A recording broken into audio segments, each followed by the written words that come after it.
అందరికీ నమస్కారం.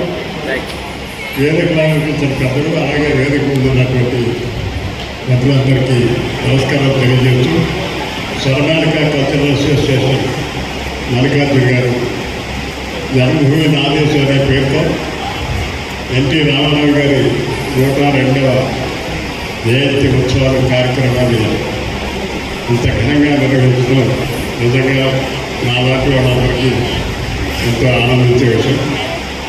ఎన్టీ రామారావు గారితో నాకు అనేక సంవత్సరాలుగా అనుభవం ఉంది. ఆయన పార్టీ 82లో పెట్టినప్పుడు మొట్టమొదటిగా జిల్లాల ఇప్పటికీ నేను సర్పంచ్గా ఉన్నాను. సర్పంచ్ స్థాయిలో ఆ పార్టీలో జరుగుతులేదు. 42 మార్చిలో తెలుగు పార్టీ పెట్టి ఏప్రిల్ 10వ నేను సభ్యత్వం తీసుకొని ఆయనతో ఉన్నాను. నాకు ఈ సమాజంలో గుర్తింపు గౌరవం ఉందంటే అది ఆయన ఇచ్చినటువంటి గుర్తింపు.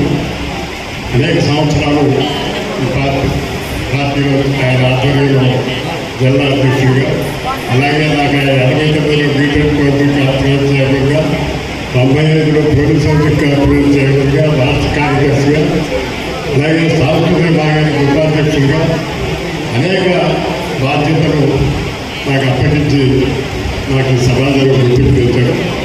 ఆయన్ని తలుచుకోవటం అంటే నిజంగా 102 సంవత్సరాల తర్వాత మళ్ళీ ఆయన్ని మనం మర్చిపోలేదు, ఎప్పటికీ మర్చిపోకూడదు. ఎందుకంటే ఆయన పేద ప్రజలకి తినడానికి తిండి, ఉండడానికి ఇల్లు, కట్టుకోవడానికి బట్టాన్ని ప్రారంభించి ఇవాళ ఏ ప్రభుత్వం వచ్చినా ఎవరు వచ్చినా వాటన్నింటినీ అమలు చేయాల్సినటువంటి మంచి కార్యక్రమాలకు ఆయన రూపకల్పన చేసినటువంటి మహానుభావుడు. ఆ మహానుభావుని పంచుకునేటువంటి ఒక గొప్ప అవకాశం కల్పించిన మల్లికార్జున గారికి, నిర్వాహకులకు